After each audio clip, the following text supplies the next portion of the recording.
माँ तो सिर्फ माँ होती है, जिसका स्थान कोई नहीं ले सकता है। दुनिया में माँ ही ऐसी होती है जो बिना स्वार्थ के अपने बच्चों को प्यार और दुलार करती है। तो चलिए आज हम माँ की ममता की कहानी आपको सुनाते हैं। रमेश अब बड़ा हो गया था, पढ़ लिख कर अब उसकी एक अच्छी सी नौकरी एक शहर में भी लग गई थी।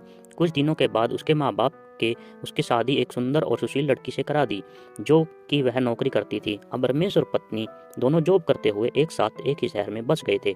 कुछ दिनों के पश्चात रमेश के पिताजी अब इस दुनिया को छोड़कर चले गए, जिसके बाद उसकी माँ एकदम अकेली रह गई। और उसके बाद रमेश अपनी माँ को अपने साथ रहने के लिए शहर ले आया।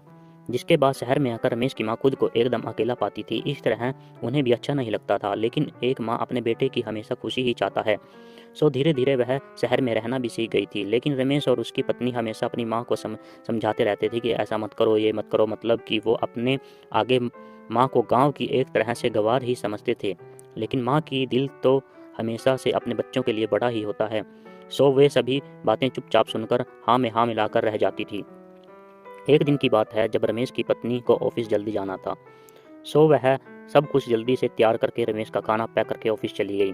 फिर उसके बाद रमेश भी जल्दी तैयार होकर ऑफिस निकल गया था। फिर कुछ समय बाद रमेश की माँ ने देखा उसका बेटा तो खाने का लंच बॉक्स तो घर पर भूल गया है। तो माँ ने बिना देर करते हुए फटाफट ऑफिस पहुंच गई और पास में एक कुर्सी पर बैठ गई, क्योंकि कंपनी में बाहर के व्यक्तियों को अंदर जाने के लिए मना था।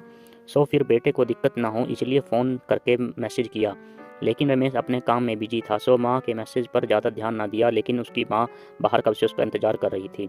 इस तरह कई घंटे बीत गए और इस बीच कई मैसेज भी किए, लेकिन रमेश का कोई उत्तर नहीं आ रहा था। इस तरह रमेश की माँ की चिंता होने लगी थी। लेकिन रमेश अपनी माँ के कई मैसेज आने के बाद वह अंदर ही अंदर खूब गुस्सा होने लगा था। आज तो उसने तय कर लिया था कि आज घर जाकर माँ को खूब अच्छी तरह से समझा देगा कि यह उसकी गाँव नहीं है जो कुछ भी मनमानी करती रहेगी। इस तरह शाम हो गए। अब रमेश घर जाने के लिए कंपनी के बाहर निकला तो देखा उसकी माँ तो यहीं खड़ी है, जिसे देखकर उसका गुस्सा अब सातवें आसमान पर था और बिना कुछ पूछे ही अपनी माँ को डांट फटकारने लगा कि पहले घर में खाली बैठे मैसेज से परेशान करती है और अब तो उसकी मम्मी उसकी कंपनी में आ गई है। आखिर उनका यह गांव नहीं है जो मनमानी करती रहेगी।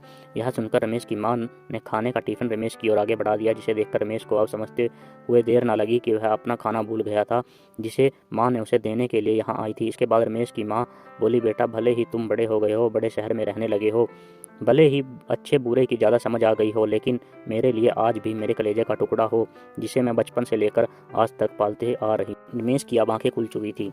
आखिर उसकी माँ उसकी परवाह करते हुए खाना लेकर आई थी, जिससे वह बिना सोचे समझे अपनी माँ को डांटे जा रहा था। अब वह अपने किए हुए पर बहुत पछता रहा था, जिसे देखकर माँ ने उसे एक बार फिर से अपने गले लगा लिया। और इस तरह रमेश अब आगे से खुद को माँ के लिए बदल लिया था। अब उनकी पहले से ज़्यादा अच्छे से देखभाल करने लगा था, जिसके बाद माँ को अब शहर भी अच्छा लगने लगा था, क्योंकि अब उसका बेटा फिर से उसे मिल गया था।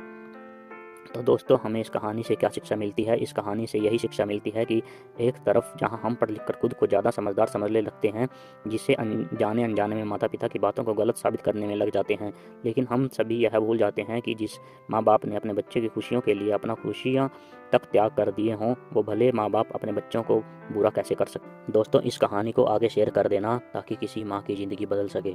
दोस्तों, आपको यह कहानी कैसी लगी? ऐसी ही अमेजिंग कहानी देखने के लिए हमारे चैनल को लाइक, शेयर एंड सब्सक्राइब कर दें। धन्यवाद।